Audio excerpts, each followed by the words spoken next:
আসসালামু আলাইকুম। এটিএন বাংলা সংবাদের সবাইকে স্বাগত জানাচ্ছি আমি চিন্তিয়া হক। শুরুতেই বিআরবি কেবল সংবাদ শিরোনাম। কোরবানির পশুর চামড়ার দাম নির্ধারণ করেছে সরকার। ঢাকায় প্রতি বর্গফুট গরুর চামড়া সর্বোচ্চ ৬০, বাইরে ৫৫ টাকা।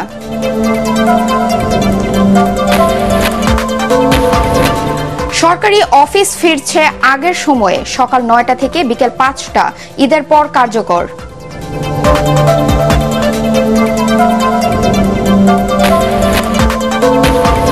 কোনো দেবদেবী নয়, গ্রামীণ ব্যাংকের কোটি গ্রাহকের সাথে প্রতারণার অভিশাপ ভোগ করছেন ডক্টর ইউনূস, দাবি প্রতিষ্ঠানটির প্রধান আইন উপদেষ্টার। শুনছিলেন বিআরবি কেবল সংবাদ শিরোনাম, এবার বিস্তারিত সংবাদ।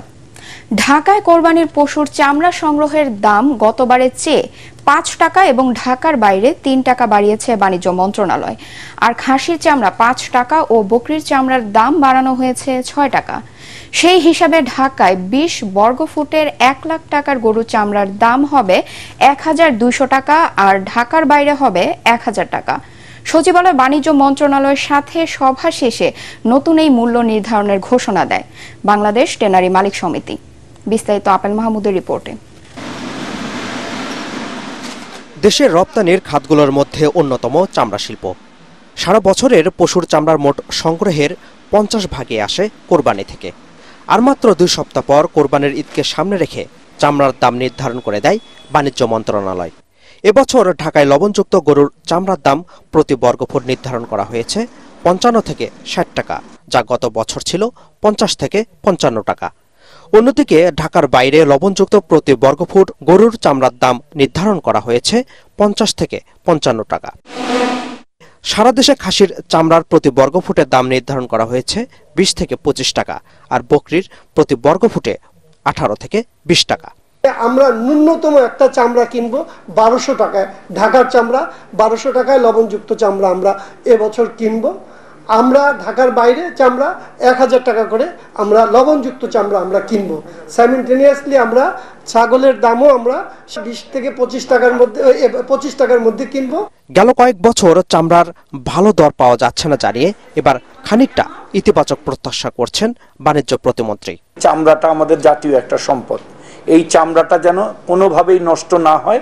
এই নষ্ট যাতে না হয় এটার একটা ন্যূনতম ভ্যালু যারা কোরবানি দিচ্ছেন বা এটার থেকে যারা সুবিধাভোগী তারা বঞ্চিত না হওয়ার জন্যই কিন্তু আজকে আমাদের এই বৈঠক বা এই আলোচনা। এবার আমরা এই পার স্কোয়ার ফিটের সাথে সাথে ওই গরুর একটা ন্যূনতম চামড়ার মূল্য লবণযুক্ত কত হবে সেটা ওনাদেরকে আমরা উল্লেখ করার জন্য আমরা বলেছি। এদিকে রাজধানীর আফতাবনগরে এবার বসছে না পশুর হাট। এলাকার এক বাসিন্দার রিটের কারণে এমন সিদ্ধান্ত জানায় আদালত। Apple Mahmud, ATN Bangla, Dhaka.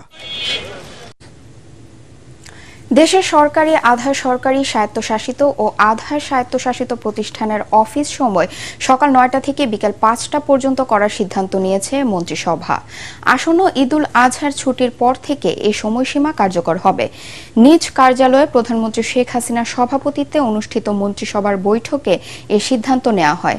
পরে সচিবালয় সংবাদ সম্মেলনে মন্ত্রিপরিষদ সচিব মাহবুব হোসেন বলেন, দুপুর ১টা থেকে ১:৩০ পর্যন্ত নামাজ ও মধ্যাহ্ন ভোজের বিরতি থাকবে। এ সময় সোহরাওয়ার্দী উদ্যানের পাশে অবস্থিত শাহবাগ থানাকে অন্যত্র স্থানান্তরের বিষয়ে সিদ্ধান্তের কথাও জানান মন্ত্রিপরিষদ সচিব। এখন অফিস সময় পরিবর্তন হয়েছে, ৯টা থেকে ৫টা পর্যন্ত পুনর্নির্ধারণ করেছে। রোববার থেকে বৃহস্পতিবার ৯টা থেকে ৫টা, শুক্র এবং শনিবার বন্ধ থাকবে। বিএনপি নেতারা যেখানে যে অবস্থাতেই থাকুক না কেন, স্বাধীনতা বিরোধী জামাত সহ সাম্প্রদায়িক অপশক্তির সাথে তাদের শক্ত বন্ধন রয়েছে বলে মন্তব্য করেছেন আওয়ামী লীগের সাধারণ সম্পাদক ওবায়দুল কাদের। দলের দপ্তর সম্পাদক বিপ্লব বড়ুয়া স্বাক্ষরিত এক বিবৃতিতে বিস্ময় প্রকাশ করে ওবায়দুল কাদের বলেন, উগ্র সাম্প্রদায়িক গোষ্ঠী স্বাধীনতা বিরোধী জামাত সম্পর্কে বিএনপি মহাসচিব মির্জা ফখরুল ইসলাম আলমগীরের সাম্প্রদায়িক বক্তব্য অযৌক্তিক ও দ্বিচারিতাপূর্ণ। জামাতের রাজনীতি দেশের মুক্তিযুদ্ধের আদর্শ ও স্বাধীনতার মূল্যবোধের পরিপন্থী জানিয়ে তিনি বলেন, একজন দেশপ্রেমিক নাগরিক কখনোই ৩০ লাখ শহীদের রক্তের বিনিময়ে রচিত সংবিধান ও রাষ্ট্রের মৌলিক চেতনা বিরোধী রাজনীতিকে স্বীকৃতি দিতে পারে না। জামাতকে নিয়ে মির্জা ফখরুলের বক্তব্য উগ্র সাম্প্রদায়িক অপশক্তির সন্ত্রাসী কর্মকাণ্ডে উস্কানি দেওয়ার দুরভিসন্ধি বলেও বিবৃতিতে উল্লেখ করেন ওবায়দুল কাদের। দেশের চলমান অর্থনৈতিক সংকটে গরিব আরও গরিব হলেও ধনী আরও ধনী হচ্ছে বলে মন্তব্য করেছেন বিএনপি মহাসচিব মির্জা ফখরুল ইসলাম আলমগীর। গত ১৫ বছর ধরে আওয়ামী লীগ দেশকে শোষণ এবং লুটপাট করছে অভিযোগ করে তিনি বলেন, সুষ্ঠু ও নিরপেক্ষ নির্বাচন হলে আওয়ামী লীগ ১০টির বেশি আসন পাবে না। বিএনপির প্রতিষ্ঠাতা জিয়াউর রহমানের মৃত্যুবার্ষিকী উপলক্ষে জাতীয় প্রেস ক্লাবে মহিলা দলের আলোচনা সভায় মির্জা ফখরুল এসব কথা বলেন। সীমাহীন দুর্নীতি অপকর্মের কারণে রাতের আধারে সাবেক আইজিপি বেনজির আহমেদকে দেশ ছেড়ে পালিয়ে যেতে হয়েছে বলে মন্তব্য করেন তিনি। দুর্নীতি অপকর্মের মাধ্যমে আজিজ ও বেনজির আহমেদ সেনা এবং পুলিশ বাহিনীর মর্যাদা ধূলিসাৎ করে দিয়েছেন বলেও অভিযোগ করেন বিএনপির মহাসচিব। নজিরবিহীন দুর্নীতি, একই সঙ্গে সাবেক সেনাপ্রধান তাকেও স্যাংশন দিয়ে দিয়েছে। তার সম্মান ইজ্জত কোথায় থাকে যখন তার সাবেক সেনাপ্রধানকে স্যাংশন দেয়? সেই পুলিশ বাহিনীর মর্যাদা কোথায় থাকে যার সাবেক প্রধানকে এবং ডিবিজিকে পালিয়ে যেতে হয় দেশ থেকে? মালয়েশিয়ায় কর্মী পাঠানোর সময় আরও কয়েকদিন বাড়াতে বাংলাদেশের পক্ষ থেকে কূটনৈতিকভাবে চেষ্টা চলছে বলে জানিয়েছেন পররাষ্ট্রমন্ত্রী ডক্টর হাসান মাহমুদ। সংবাদ ব্রিফিংয়ে মন্ত্রী বলেন, এই বিষয়ে ইতিবাচক সাড়া মেলার সম্ভাবনা রয়েছে। সাবেক আইজিপি বেনজির আহমেদের দেশ ত্যাগে কোনো বাধা ছিল না জানিয়ে মন্ত্রী আরও বলেন, আগামী ৬ জুন বেনজির দুদকে উপস্থিত হচ্ছেন কিনা সেটি পর্যবেক্ষণ করা হচ্ছে। ইমদাদুল্লাহ বাবুর রিপোর্ট। দ্বীপরাষ্ট্র এন্টিগায় স্মল আইল্যান্ড ডেভেলপিং স্টেটগুলোর সম্মেলন এবং নিউ ইয়র্ক সফর থেকে ফিরে সংবাদ সম্মেলন করেন পররাষ্ট্রমন্ত্রী ডক্টর হাসান মাহমুদ। এতে গণমাধ্যম কর্মীদের প্রশ্নের জবাবে তিনি জানান, বাংলাদেশি যেসব কর্মী মালয়েশিয়া যেতে পারেননি তাদের প্রবেশের সময় বাড়ানোর অনুরোধ করা হয়েছে। বাংলাদেশের পক্ষ থেকে চেষ্টা করা হচ্ছে সময়টাকে বর্ধিত করার জন্য। যে ডেডলাইনটা মালয়েশিয়া ইম্পোজ করেছে সেটি যাতে আরো কিছুদিন বর্ধিত করা হয়। মানবাধিকার লঙ্ঘনকারীরা যখন জাতিসংঘের শান্তিরক্ষী শীর্ষক জার্মানির গণমাধ্যম ডয়চে ভেলের প্রতিবেদনকে দেশ বিরোধী বলে মন্তব্য করেন পররাষ্ট্রমন্ত্রী। এই জাতিসংঘের শান্তিরক্ষী বাহিনীতে কাজ করতে গিয়ে 168 ও 169 মৃত্যুবরণ করছে। এটি অত্যন্ত প্রশংসিত হচ্ছে বিশ্বময়। দেশ যেখানে বিশ্বময় প্রশংসিত, জাতিসংঘের মহাসচিব যেখানে প্রশংসা করে, সেখানে ডয়চে ভেলের এই প্রতিবেদনের কোনো মূল্য নাই। এ সময় দুদক এবং বিচার বিভাগ স্বাধীনভাবে কাজ করায় সরকারি কর্মকর্তাদের দুর্নীতি জনসাধারণের সামনে উঠে আসছে বলে মন্তব্য করেন ডক্টর হাসান মাহমুদ। সরকার অত্যন্ত স্বচ্ছতার সাথে দেশ পরিচালনা করছে বিদায় এই বিষয়গুলো উঠে এসছে। এটা তো অন্য কেউ তুলে আনেনি। সাবেক আইজিপি বেনজির আহমেদ, তাকে ৬ জুন দুদকে তলব করা হয়েছে, কিন্তু তিনি তার ১ মাস আগে মোটামুটি দেশ থেকে চলে গেছে। তার দেশ থেকে তো কোনো নিষেধাজ্ঞা দেওয়া হয়নি, কোর্টও দেয়নি বা দুদকও দেয়নি। তো কারোর উপর যখন দেশ থেকে কোনো নিষেধাজ্ঞা না থাকে তিনি তো যে কোনো জায়গায় যেতেই পারেন।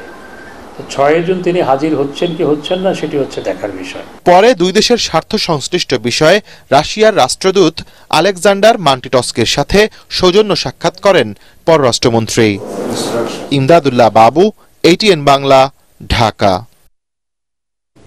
কোনো দেবদেবীর নয়, বরং গ্রামীণ ব্যাংকের ১,৫,০০,০০০ গ্রাহকের সাথে প্রতারণার অভিশাপ ভোগ করছেন ডক্টর মোহাম্মদ ইউনুস। এমন মন্তব্য করেছেন গ্রামীণ ব্যাংকের প্রধান আইন উপদেষ্টা মাসুদ আক্তার। সুপ্রিম কোর্টে সাংবাদিকদের তিনি আরও বলেন, বিভিন্ন দাতা সংস্থার সাথেও তিনি প্রতারণা করেছেন। তবে এসব অভিযোগ অস্বীকার করেছেন ডক্টর ইউনুসের আইনজীবী আব্দুল্লাহ আল মামুন। হুমায়ুন চিশতির রিপোর্ট। আদালতের লোহার খাঁচার কাঠগড়ায় দাঁড়ানো এবং তার বিরুদ্ধে গ্রামীণ ব্যাংকের দুদকে অভিযোগ করা নিয়ে রোববার ক্ষোভ প্রকাশ করেন নোবেলজয়ী অর্থনীতিবিদ ডক্টর মোহাম্মদ ইউনুস। দেবদেবীরা ঠিক করেন যে একে অভিশাপ দিতে হবে, অভিশাপ দিয়েছে আমার উপর। পৃথিবীর ইতিহাসে কোনো নজির নাই যে একজন নোবেল বিজয়ী আরেকজন নোবেল বিজয়ীর বিরুদ্ধে মামলা করতে দুদকে হাজির হয়েছে। এ বিষয়ে গ্রামীণ ব্যাংকের প্রধান আইন উপদেষ্টা বলেন, বিদেশি দাতা সংস্থাদের সাথেও তিনি প্রতারণা করেছেন। তবে এসব অভিযোগ নাকচ করেন ডক্টর ইউনূসের আইনজীবী। এই যে 1,05 লক্ষ নরনারী গ্রামীণ ব্যাংকের সদস্য, তাদের সাথে তিনি প্রতারণা করেছেন, তাদের অভিশাপ তার উপর পড়েছে। কিছুদিন পর তো বিদেশেও ওনার বিরুদ্ধে অভিযোগ উঠবে। একটা বিশেষ গোষ্ঠী বাংলাদেশের, বিশেষ করে আমাদের সরকারের উপরে ভর করেছে, তার সাথে আন্তর্জাতিকভাবেও একটা গোষ্ঠী জড়িত আছে। গ্রামীণ ব্যাংক গঠন নিয়েও ডক্টর ইউনূস মিথ্যাচার করেছেন বলে দাবি গ্রামীণ ব্যাংকের প্রধান আইন উপদেষ্টার। গ্রামীণ ব্যাংকের সৃষ্টি নিয়ে একটি সম্পূর্ণ বিভ্রান্তিকর তথ্য জনগণের সামনে তুলে ধরেছেন। চট্টগ্রাম বিশ্ববিদ্যালয়ের অর্থায়নে এই রিসার্চ প্রজেক্টটির দায়িত্ব পালন করেন ডক্টর মোহাম্মদ ইউনূস। কৃষি মন্ত্রণালয় এই প্রজেক্টটির নাম দিল গ্রামীণ ব্যাংক প্রকল্প। তিনি বললেন বাবার আগে ছেলের জন্ম হয়েছে। ডক্টর ইউনূস যেই প্রজেক্টটা দিয়ে ক্ষুদ্র ঋণ প্রকল্প সৃষ্টি করেছে, ওই প্রকল্পটার নামই ছিল গ্রামীণ ব্যাংক প্রকল্প। গ্রামীণ ব্যাংকের প্রধান আইন উপদেষ্টা বলেন, পারিবারিক প্রিন্টিং প্রেসের জন্য ডক্টর ইউনূস 30 থেকে 40 ভাগ বেশি দরে শত কোটি টাকার কার্যাদেশ দিয়েছিলেন। তার দুর্নীতি ও স্বেচ্ছাচারিতার অসংখ্য প্রমাণ বেরিয়ে আসছে বলেও মন্তব্য করেন তিনি। হুমায়ুন চিস্তি, এটিএন বাংলা, ঢাকা। 1 ঘন্টাতেই শেষ হয়ে গেছে 13 জুনের ঈদ যাত্রা ট্রেনের আগাম টিকিট। রেলওয়ে কর্তৃপক্ষ বলছেন, চাহিদা অনুযায়ী ট্রেনের আসন না থাকায় বেশিরভাগ মানুষই টিকিট পাচ্ছেন না। এতে ক্ষুব্ধ যাত্রীরা। রিপোর্ট করছেন আদ্দিন সজীব। স্টেশনে কষ্ট করে টিকিট কেনার দিন ফুরালেও অনলাইনে বিড়ম্বনায় বহু মানুষ।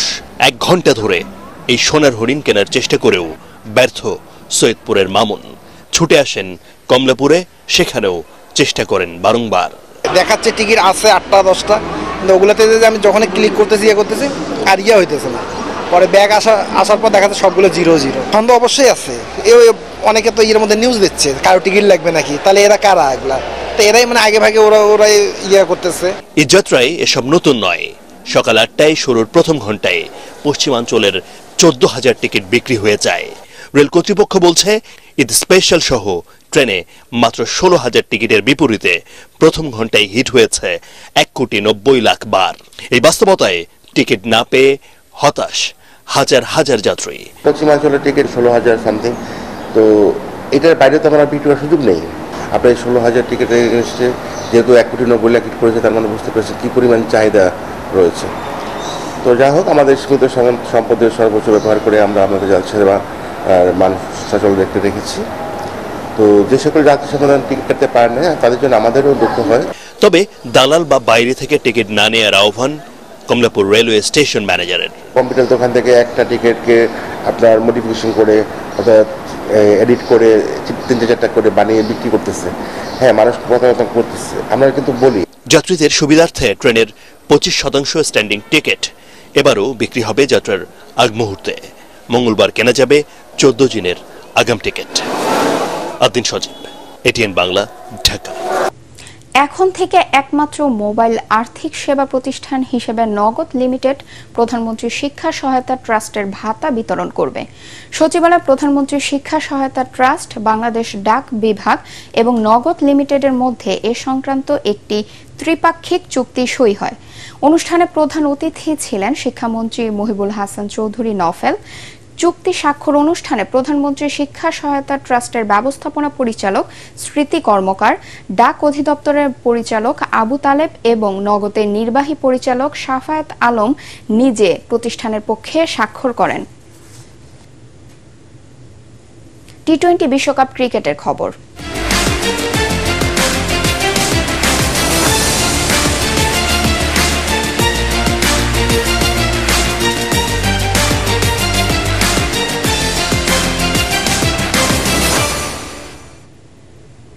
পারফরমেন্স দিয়ে এবারে টি-20 বিশ্বকাপটা স্মরণীয় করে রাখতে চান সৌম্য সরকার। বিশ্বকাপকে সামনে রেখে বিসিবি প্রকাশিত ধারাবাহিক সাক্ষাৎকারে বাংলাদেশের ওপেনার জানান, আত্মবিশ্বাস ফিরে পেতে ব্যাটারদের রান পাওয়াটা গুরুত্বপূর্ণ। এস.এম. আশরাফের রিপোর্টে বিস্তারিত। সময়টা ভালো যাচ্ছে না টাইগারদের। বিশ্বকাপ শুরুর আগেই তাই চাপে নাজমুল হোসেন শান্তরা। দলের এমন পরিস্থিতিতেও আশাবাদী টপ অর্ডার ব্যাটার সৌম্য সরকার। শুধু গ্রুপ পর্ব নয়, তার স্বপ্ন আরো বড় বিশ্বকাপ জেতা। আমি সবসময় ড্রিম বড় দেখতে পছন্দ করি, তো আমার টার্গেট কেউ যদি বলে সেমিফাইনাল, আমি বলবো না ফাইনাল খেলতে যাব। তারপরে রেজাল্টের কথা তো পরে আসবে, আমরা যখন মাঠে ভালো খেলবো বা খারাপ খেলবো তার উপরে ডিপেন্ড করবে। টপ অর্ডারে বাংলাদেশের ভালো শুরুটা অনেকটাই নির্ভর করছে সৌম্যর উপর। কোচ হাতুড়ি সিংহের আস্থার প্রতিদান দিতে হলে তাকে রানে ফিরতেই হবে। রান না করলে কখনো একটা ব্যাটসম্যানের কনফিডেন্স বিল্ড আপ হয় না। সো রানটা অবশ্যই এটা মেন্টালি সাপোর্ট করবে এবং ব্যাকআপ মাইন্ডে থাকবে। যত দ্রুত আমরা সেই জায়গাতে কপ আপ করতে পারবো, এটা আমাদের সবার জন্য ভালো হবে এবং টিমের জন্য ভালো হবে। 31 বছর বয়সী ক্রিকেটারের আশা অধিনায়ক শান্ত পুরো দলকে একত্র করে সেরাটা বের করে নিয়ে আসবেন। যেভাবে ওকে মাঠের মধ্যে দেখেছি আমি ইমপ্রেস। সো সে টিমকে সব সময় একত্রিত রাখার চেষ্টা করছে এবং রাখছেও। তো আমি আশা করব যে সবকিছু একত্রিত করে একটা ওয়ার্ল্ড কাপে ভালো টিম হিসাবে সে সবার সামনে নিয়ে আসতে পারবে। সে 8 জুন নিজেদের প্রথম ম্যাচে শ্রীলঙ্কার বিপক্ষে ম্যাচ দিয়ে বিশ্বকাপ অভিযান শুরু করবে টাইগাররা। SM Ashraf, ATN Bangla. পার্টেক্স খেলার খবর।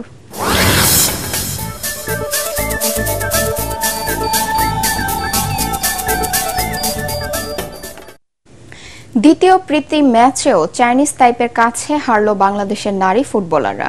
তবে লড়াই করলো তারা শিয়ানে শিয়ানে, কিন্তু শেষ পর্যন্ত পেরে উঠল না তারা। বসুন্ধরা কিংস অ্যারেনায় চাইনিজ তাইপের কাছে 1-0 গোলে হেরেছে বাংলাদেশ।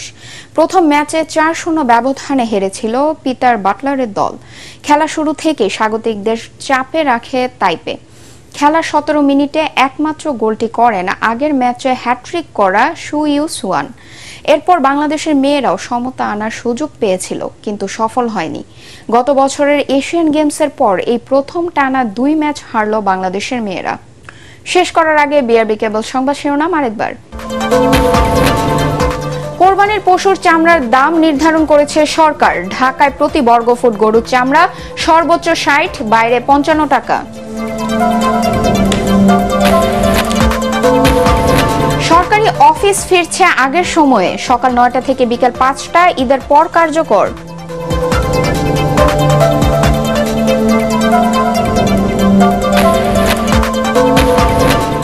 কোনো দেবদেবী নয়, গ্রামীণ ব্যাংকের কোটি গ্রাহকের সাথে প্রতারণার অভিশাপ ভোগ করছেন ডক্টর ইউনুস, দাবি প্রতিষ্ঠানটির প্রধান আইন উপদেষ্টার।